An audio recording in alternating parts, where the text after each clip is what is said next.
We'll get started. Thank you for joining us today. I am super happy to have Jamie with Angela Hospice for us today for our Caregiver webinar series, all about making a caregiver plan. So thank you, Jamie, for joining us and presenting for us today. I will let you take it away. Well, thank you. You're welcome, and thank you for having me. I am going to share my screen here.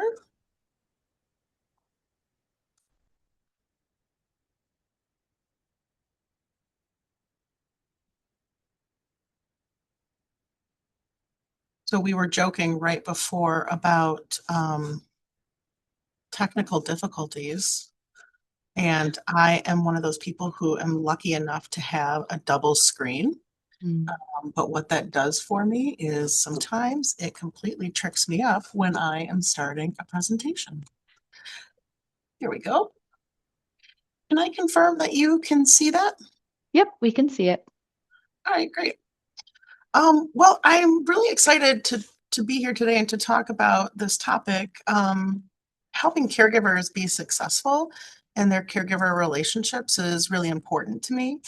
My background is in social work, and I have spent a large part of my career within the residential communities, so nursing homes, assisted livings, independent living, and I've worked with people who were coming in for short stay and then rehabbing and going back home, and people who have been living within those communities. I've also worked in adult day programs, and currently now I'm working in hospice more in the home and community-based service arena. And what I find very interesting and exciting about that is nobody's really prepared to be a caregiver. Somehow it just happens. And it can be really challenging, it can be really meaningful. There's just a whole wide range of emotions that this relationship brings. And so helping people be successful and enjoy the process is something I've always felt really passionate about, whether it's directly caring for somebody in your home or whether it's caring for somebody from a different environment. So I am a licensed clinical social worker and a nursing home administrator and specialize in several different programs of dementia care. Just a little bit of my background. So today I'm going to be talking about several topics, and we're going to cover what a caregiving plan is and why is it important.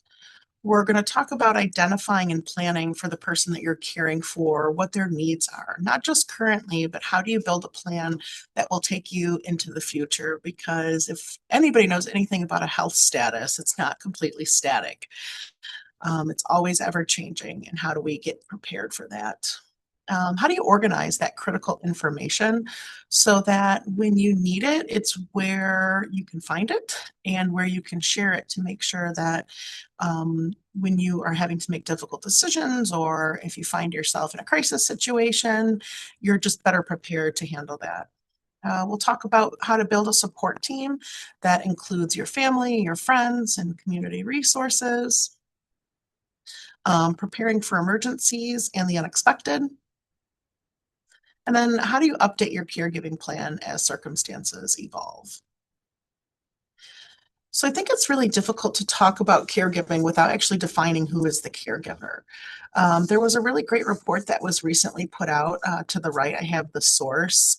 It's through the National Alliance for Caregiving in partnership with AARP, and you can go to caregiving.org and find this publication. But it's just a research report about what are the demographics and what is the information of who are the caregivers that we're supporting.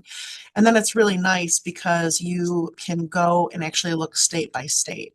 And why that's really important is I think as communities and as state on a state level and the national level, it's important for us to know what are caregivers' biggest challenges and who are they? So that way we can hear from them and their unique experiences and hopefully craft programs and support systems that work for them and that are really applicable to their specific situation. So the information here on this slide is specifically from this Caregiving in the US report, but it's specific to the state of Michigan. And a couple things that really stand out for me is more than 1.5 million adults in Michigan provide care to a family member or a friend with complex medical conditions or disabilities. One in five, 20% adults across the state. So that's a huge number to think that out of 1 out of 5 people, you're walking through the grocery store or you're out at the gas station, 1 in 5 people are actually caring for somebody else that might have a complex medical condition. 9% care for a child with complex medical needs. Most caregivers are married or living with a partner. This one is really important to me. Over 1 in 3 caregivers live in a household with an income under $50,000. And one thing that we know about caregiving is that you're not only taking care of somebody and their physical needs and emotional needs, but a lot of times you're also having to sacrifice maybe taking time off of work or spending additional money on helping people get services or supplies or medical equipment. And so it's important to recognize that statistic because how do we put programs in place so that caregivers can have access to the things that they need without actually having to pay for them out of their own pocket? I don't know about you, but I have noticed that a lot of people have really been impacted by the inflation over the last 3 to 4 years. And that coupled with the increase in burden of caregiving has been really difficult. 3 in 10 caregivers are part of that sandwich generation. So that means that you're caring for young children at the same time you may be caring for an older adult. Half of family caregivers also work. So they're not just caring for one person. That's not the sole job that they have. They're also working out in the community. And that a lot of times having to juggle, well, what is that person who needs care doing while the other person is at work? Most family caregivers in Michigan provide care to someone due to a long-term physical condition. And we'll talk about what kind of care needs uh, someone might have to be mindful for in those long-term physical conditions. So these statistics, one thing to point out is that all of the different care that's being given is usually considered informal care or AKA unpaid. I think nationwide, there are $56 billion around just care that's provided that is not unpaid, which can actually fuel a small country. So it is a huge contribution to the healthcare system and to people that we love having caregivers provide that service.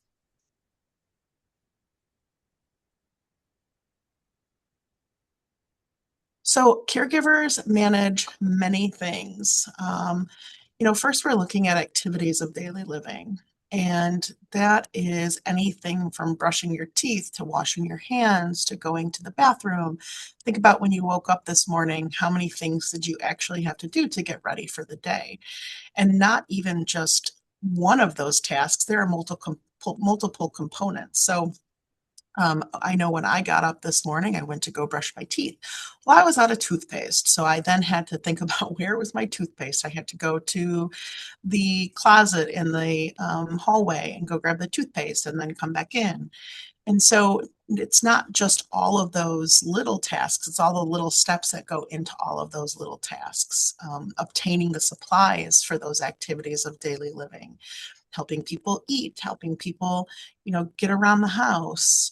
They're things that a lot of us just take for granted because we get up and we just go about our day. And then when you actually stop and have to help somebody along the way with all of those, um, it's a lot of work. There are those instrumental activities of daily living. So those are more things like planning a calendar. What kind of appointments do you maybe have to go to? Things that managing money or bills, answering phone calls, appointments. Those are what are called those instrumental activities of daily living. And then there's healthcare management. And this within its own, trying to navigate the maze of healthcare is really challenging. So I work within healthcare and I'm still amazed by all of the things that are have to be managed by the families that I work with every single day. You have doctor's appointments, you have medical copays, you have referrals, you have to call um, different clinics to get let's say a prescription for a certain piece of medical equipment. Let's say that you have sleep apnea. You have to call a durable medical equipment, and then you might have to coordinate with your primary care office, or you might have to work with a specialist. Let's say you're prescribed a new medication. You have to make sure that it doesn't interact with any of the other medications you might be taking. Scheduling new appointments, tracking symptoms.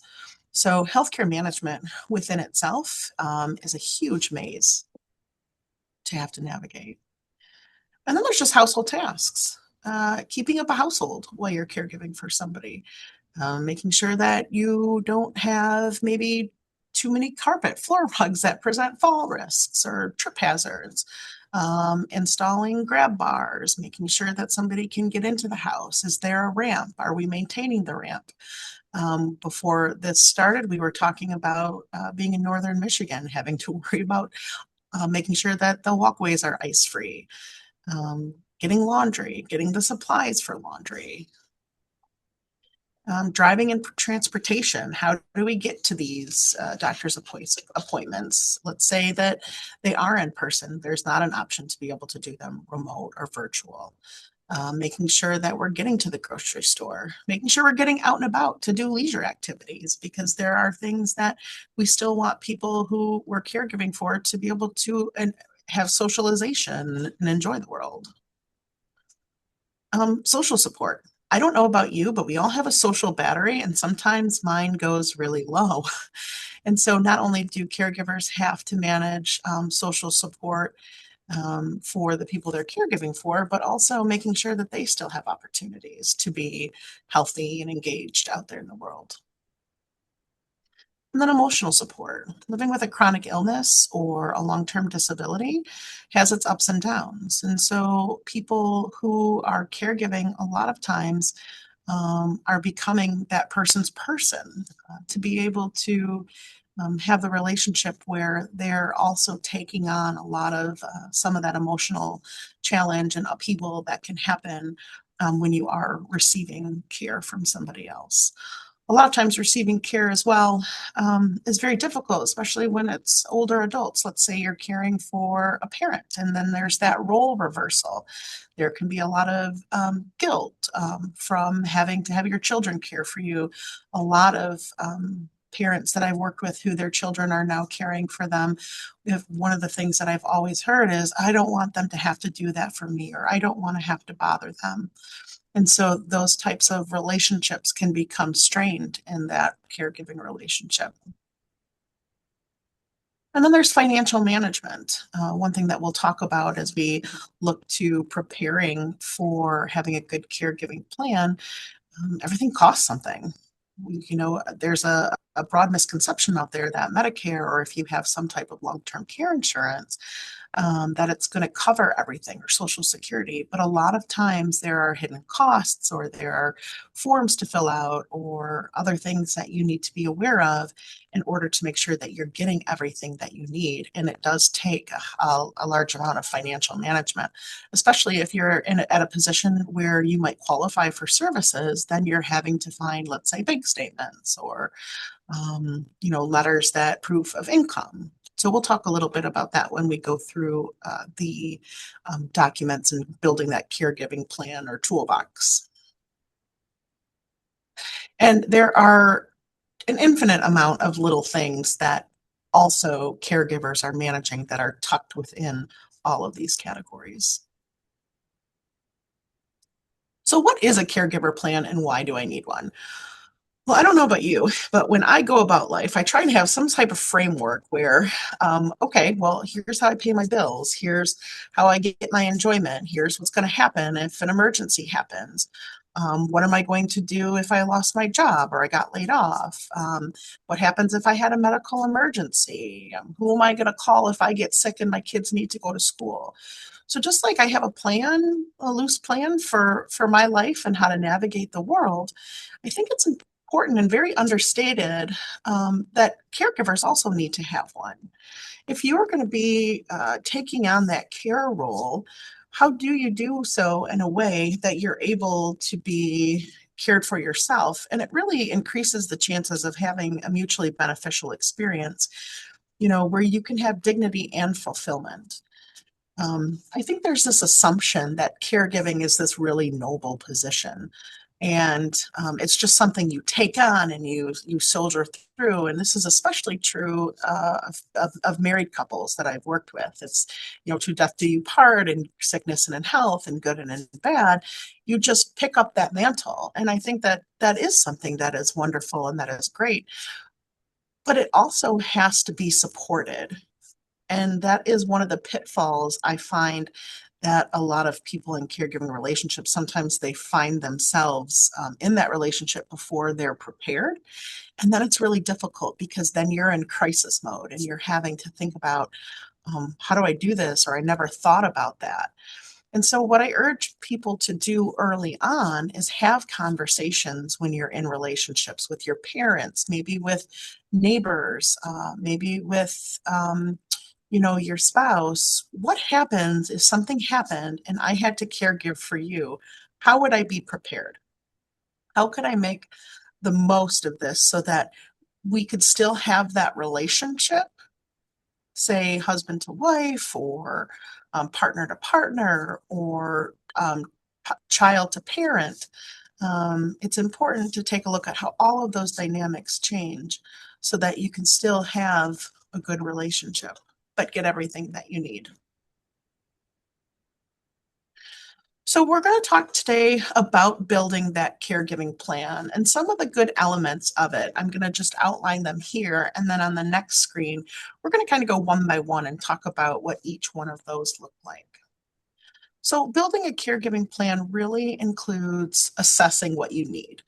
Um, Sometimes you know what you need and sometimes you don't, but it is good to be prepared and talk about those things and identify, all right, what does it look like now? What might it look like next week? What might it look like in 10 years? You really want to identify your support system. Who are you going to lean on? Have important documents available. And I can't stress this enough. We don't always carry our documents around with us when we're out and about in the world, but how do we prepare so that we know where they are and how to use them? Quick list of go-tos: awareness of self-care, and what continues to inspire us and motivate us in these relationships. So I kind of think about caregiving plan like having your toolbox, right? You have this caregiving toolbox, and what are some of the tools that you're going to have within that? And it helps me to be able to put them into different sections. And I highly recommend that people actually get out a notebook and a piece of paper and write these things down. There are also a lot of resources out there online, on the internet, that provide this guidance for you so that you can actually write these things down and start to have conversations about them. I know the conversationproject.com is a great resource that I suggest to people a lot, because not only does it give prompts to talk about what's important to you, but it also gives you prompts to identify things that you might need as your situation changes due to physical limitations or physical disability, or if a crisis were to happen. So conversation projects are really great website to do that. If you go to the Angela Hospice website, there also is a workbook that is specific to dementia care, but it has information about that as well. So who is your support system? A lot of times when we think of support system, we think of um, who's going to be there all the time. But it's important to redefine what support system looks like and try to say, okay, it's not just like my family is there, but also what is the capacity of your family? Who is nearby and who can support maybe physically, who can be present, who maybe can go to a doctor's appointment. Perhaps you have somebody in your family who works in the healthcare industry and might be somebody who would recognize terms or situations, diagnoses, or even have connections within a healthcare system. Maybe you have family who are out of state and aren't actually involved, but perhaps they can provide some emotional support. So it is important for you to think about who is in your life from your family and what do they have the capacity to help you with. Kind of a who, what, where. Same with your friends. A lot of folks that I have worked with have not wanted to be a bother to their friends. And there's also a stigma that's associated with living with physical limitations or having a disability or having an event that might change what your relationship with them is.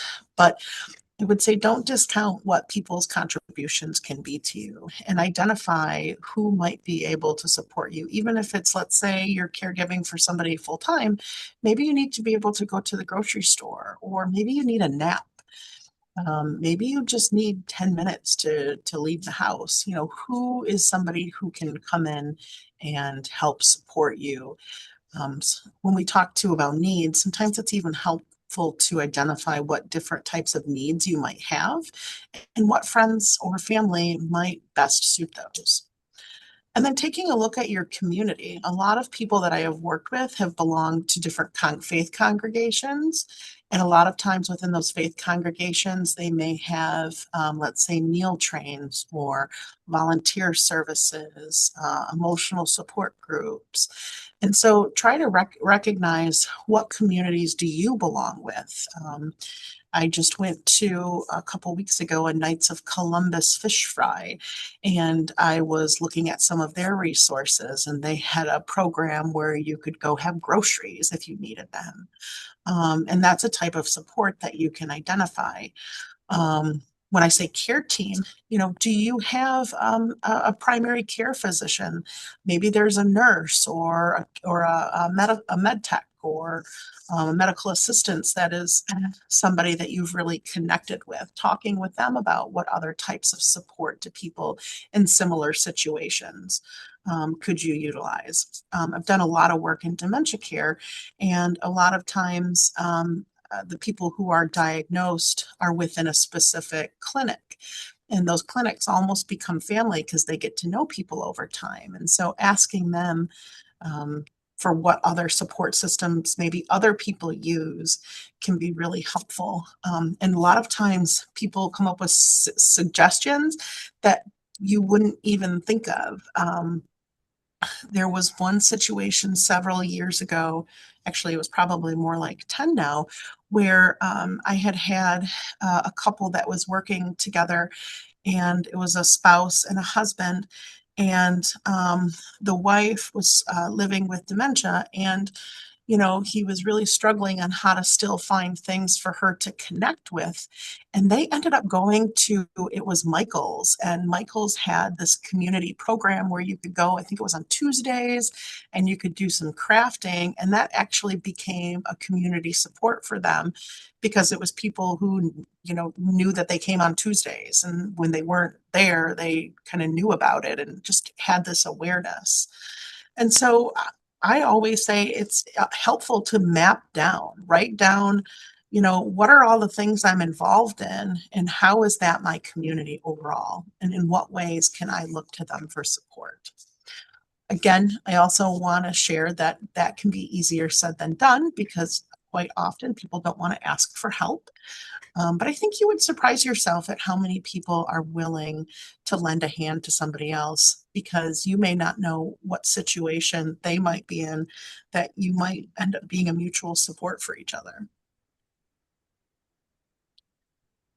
So what knowledge do you need? Do you have? Number one, diagnosis education. I think it's really important if you are a caregiver for somebody to know what that diagnosis is, not only for today, but what is that diagnosis? What does that disease trajectory look like? So maybe you're working with somebody, maybe your loved one has multiple sclerosis, or maybe it's CHF, chronic heart failure, or maybe COPD or diabetes. Maybe it's a combination of several of those. Get educated on what that diagnosis looks like, but also what could happen in the coming months or coming years. Because if you can frame your mind around it, it can be really helpful to start thinking about those what if situations. Um, so, for instance, I've worked with several people who have lived with Parkinson's disease. And it started out where it wasn't very much affecting their life, but being able to plan for the coming years and what did it look like, for instance, to have a two-story house that didn't have a bathroom on the main or a bedroom on the main floor. How would you, once you may not be able to walk up the stairs anymore, what does your living situation look like? And so being prepared through that disease trajectory can be really, really important. But not only just what the disease looks like, but then what supplies or equipment or medications you might need in the future. And being able to, like I said, kind of plan for those things can be helpful so they don't take you by surprise. Personal resources is important. What type of money do you have? I hate to say this, but a lot of times what you have access to depends on what your financial picture looks like. Um, and if you are at a place where finances are tight, which they are for many, many people, what might you qualify for with your personal resources? Do you qualify for assistance in the home? If you needed to go to a nursing home, what does your insurance situation look like? How do you use your insurance? And so sometimes just taking an account of, how much is my income? What is my if I had an emergency, what could I afford if I needed to have additional care coming into the home? Being able to write all those things down and just see them can help you organize what resources you might need to put in place where you might have gaps. And then with that, the local resources. Let's say that you do qualify for some services. Maybe you have somebody who could benefit from, let's say, a PACE program. A PACE program is a program for all-inclusive care for the elderly. And it's like a wraparound service where they have many different services in one place. And maybe based on your personal resources, you're able to qualify for something like that. And personal resources also don't just mean financial resources. One thing I always ask caregivers to look at is what is their emotional capacity or resource to be a caregiver. A lot of people are thrown into caregiving and don't ever think that it's going to be something that they were going to have to do. And I think it is very important to assess, can you be a caregiver? And if you find that you don't have those personal resources to be a good caregiver, you may not do anybody any service. And in that case, how do you reach out for help to find a good caregiving situation for the person that you have a relationship with? And I can't stress enough, it's okay to identify that you have gaps in your ability to be a caregiver. It's a real strength to recognize when you need to ask for more help than you're able or willing to give. And then where to look guides. I always tell people it is impossible to be well versed in everything you need to know as a caregiver, or even for myself as somebody who teaches courses on resources and who works within the healthcare system. I don't know everything, but one thing I do know is if I need to find something, where can I look? I love those handy guides that have, okay, here's what to do in Michigan. Here are the services that are available. And because we are on a call with the AAA, I do want to call out that the area agencies on aging in Michigan. I believe there's 17 of them, correct? There's 17 area agencies on aging, and those hubs are center specific to help you identify what your specific needs are and have tons of resources on any number of things that you're looking for. So those are some things to pay attention to, and what knowledge do you have or might you need? And then important documents. Most people, having a power of attorney has been a huge benefit to so many people that I have worked with. Quite often, we don't plan for crisis incidences like a heart attack or a stroke. And I have found that people have been in positions where they were unable to make decisions for themselves. And by not having a legal decision maker, it has the potential to not have the type of care that you would want or get care that you don't want. Um, in the state of Michigan, you actually don't have to have an attorney draw up a power of attorney. It is something that you can put in place yourself. There are a lot of forms and instructions on how to do that online. I always recommend, if you are new to power of attorney, when you're at your primary care physician offices, they should have resources there to give you. I will say that mltcop.org in Michigan, it's the ombudsman arm. They have a great form that talks all about power of attorney, living will, DNRs, and they have the information in one nice booklet. Again, I don't know if maybe we could put that in the chat, but that is a great resource that can help you get those important documents in place. A living will is something that usually accompanies a power of attorney that you can outline. In the event of an emergency, what do I actually want for my care? Do I want to be resuscitated if my heart were to stop? What type of pain medications will I want? You know, anything that you can think about that you may encounter in old age or in a caregiving relationship, you can write down that helps guide the person that you've assigned to be your medical decision maker.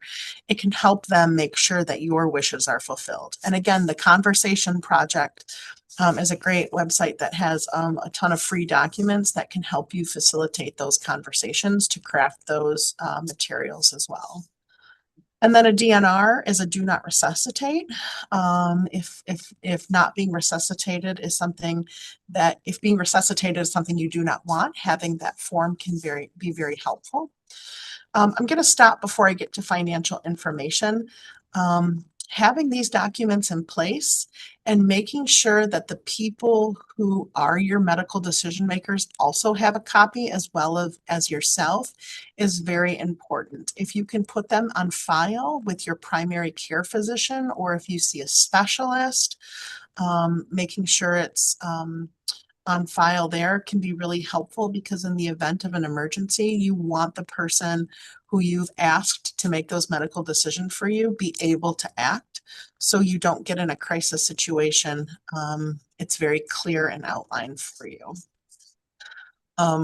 Financial information, especially if you do need to qualify for additional or special services, knowing where your bank statements are, knowing do you have an additional checking account information, where are your income sources? Most people that I've worked with a lot of people who have been in a position where they were able to apply for Medicaid to get additional services, and having access and knowing what their financial picture looked like and how to get that information is helpful. So let's say you have three different resource or financial resources. You get Social Security, maybe you get a pension, and then maybe you have a savings account, kind of that traditional three-legged stool.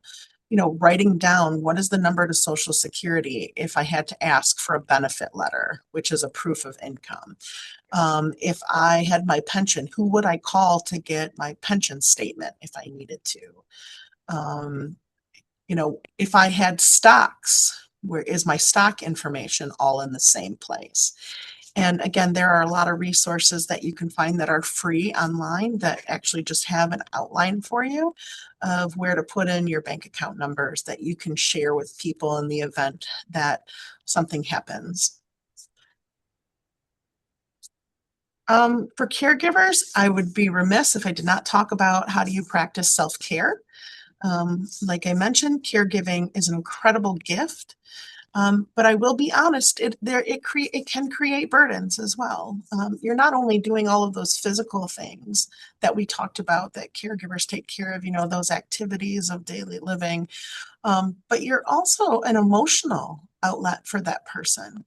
And a lot of times, in my experience, people in caregiving's relationship, their world does get a lot smaller because they're really focused on caring for that person. And it's very, very, very easy to burn out. And what I mean by burnout is get overtired, and then the caregiver gets sick, and then there's nobody to care for the person they're caring for. Um, and also, you want to retain the relationship that you have with someone you're caregiving for. In most of the cases I've worked in, it's been partner to partner or parent to child. And those relationships do change, but you do want to be able to still have meaningful opportunities together. And if as a caregiver you're not taking time for yourself, you're at higher risk for resentment and burnout and getting sick. And so caring for yourself as well is important. So identifying what are some respite options. And what I mean by respite is, is there an adult day program that maybe your loved one could spend some time at? Is a PACE program that also has some adult day opportunities available? Is there a senior center where there's something that the person you're caring for could go and do and be with other people and still be able to maintain relationships outside of the caregiving relationship? Is there some place where that person can stay overnight, or someone could come to your house and stay so that you could get a break? Um, a big misconception is people think that when you're a caregiver, even if there's not a sleeping problem, that the caregiver is always sleeping. It's not necessarily always the case, because a lot of times when we're caregiving, our bodies are naturally on high alert all the time. And so knowing that the person you're caring for has somebody else to watch over them does help promote good sleep. And uh, being well rested is one of the number one things, alongside of proper eating and drinking, that you can do for yourself as a caregiver. So writing down, if I needed a night away, what would I do? Where could I go? Personal outlets. What are things that you like to do? It's still important to maintain a sense of independence and individuality so that it's just a part of keeping yourself healthy. And then spaces to share, finding a caregiver support group, being able to say the things that's in your head out loud can be really freeing. Being able to say, I hate this. This is hard. I'm not sleeping. I'm resentful. I wish this were over. Those are some of the statements that I have heard from caregivers that have been accompanied by such a strong sense of guilt for even thinking them in their heads. And being able to share and say that to find some validation through that self identity can be really powerful. It's okay to have a whole rainbow of emotions when you're caregiving, because it is hard work. We all go into relationships thinking one day I'm going to care for somebody that I love. Um, Sometimes we don't know how extensive that can be. And so, again, cannot stress enough that it is so important for you to care for yourself. And then, what are your quick and handy go tos? Emergency planning. If your power were to run out, do you have a backup? Do you have if you had do you have candles? If your loved one is on oxygen, and again your electricity went out, do you have a backup plan for those things? So that kind of goes hand in hand to that needs assessment and the disease. the diagnosis education is what types of things does your person need, and then matching those with emergency planning. If you had to go into the hospital, what hospital would you prefer to go to? If you needed to go to a short-term nursing home or even move and live separately, where would be some of those things? What would be some of those places that you would entertain? Contact lists is really important, especially for burnout management. If I'm at a point where I don't know what to do, who's my emergency call? Who is my rescue card? Those can be really important. I always say for people who are caring for someone with memory loss, Alzheimer's Association has a 24/7 helpline. Even just somebody to be able to call and say, I don't know what to do, please give me a lifeline. Ask your primary care physician based on your diagnosis. So let's say if, I worked in Washtenaw County down here for a while, and we would have people, I was working in an independent living at the time, and we would have people who would fall and need assistance, but we didn't have that level of staff who would help people up. There was a program in Washtenaw County called it was triage or transfer, and it was a program where the local ambulance company could help and lift somebody off the floor, and they could do light things like maybe check vitals. And so, kind of asking again, what is in your toolbox in your area that if you needed to make a call right now, you've got a list on the fridge or in a binder or in a folder or someplace quick where if it's an emergency, you have that identified phone number. Because what do I do when you want to be able to have that there for you before it gets to the moment? And what's your inspiration? Your why? I think it's important to identify what brings you strength. Sometimes that looks like quotes. I've had people who have posted a picture of the person they love in a favorite memory and put it somewhere very prevalent when they're doing care because it reminds them of the person that they love. Quite often, when people are living with physical limitations or chronic illnesses, they change. And sometimes you lose that person that you love in multiple losses. And it's important to remember who that person is, not just for your why, but also for their dignity. When people are receiving care on the receiving end of the caregiving relationship, um, again, why I can't stress enough why it's so important to refill your bucket is because that person who needs caregiving deserves to get is the best care they can. And so again, when I talk about these mutually beneficial relationships, it's so important to assess both sides and to figure out what is going to keep you going when the going gets tough.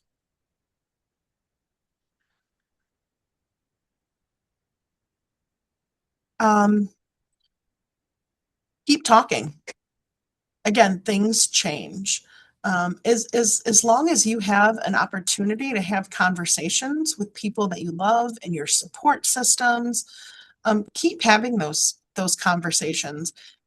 People who have these caregiving lists and they're like, oh yeah, a couple of years ago I talked to, my cousin Sandy, and cousin Sandy said, she'd be able to help when this and this. And then, 6, 8 months go by and you lose touch. And, you know, keep in touch with your plan, keep looking at it.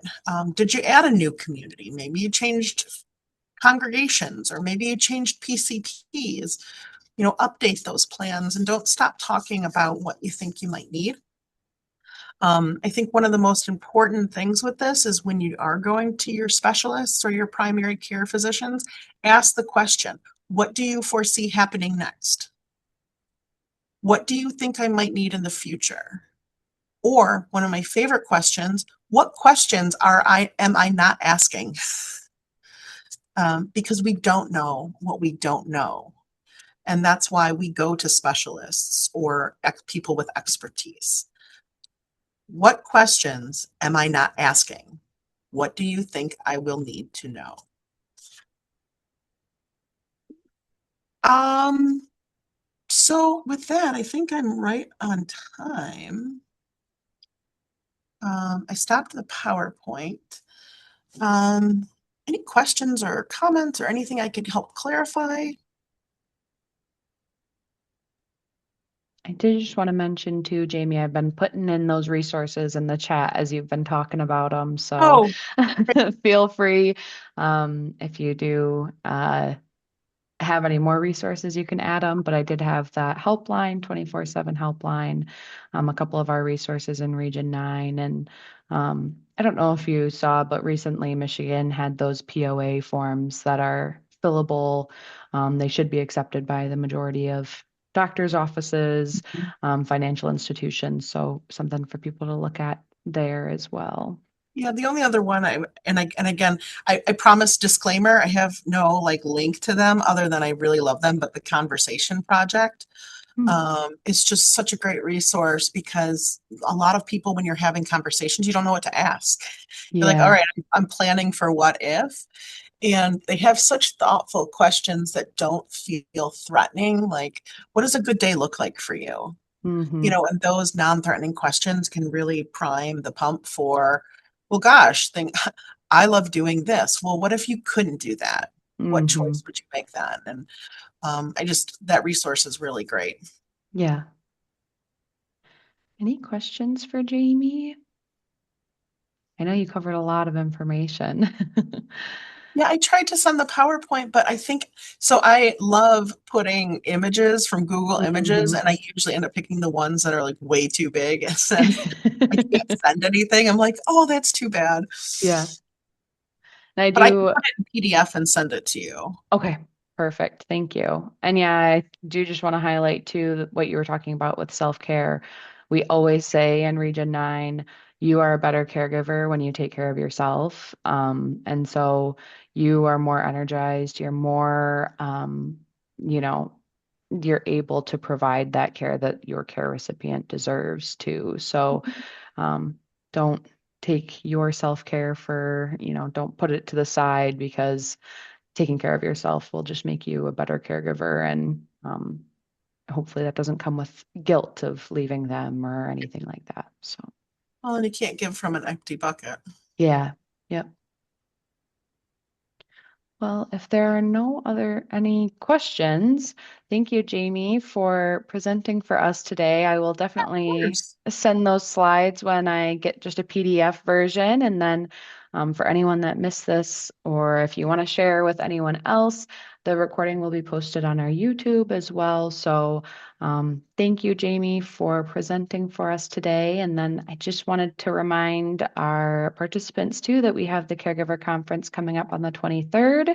So it is 9:30 to 3 at Alcona County Commission on Aging. So if you haven't registered yet, please register, and it should be a fun day of, again, filling up your cup a little bit as a caregiver, sitting with other caregivers that are going through the same thing and want that information and just the community around caregivers. So if you have any questions, feel free to reach out to me. But thank you, Jamie. I appreciate you presenting for us today. Yeah, of course. And I'll be around if you need anything. All right. Thank you.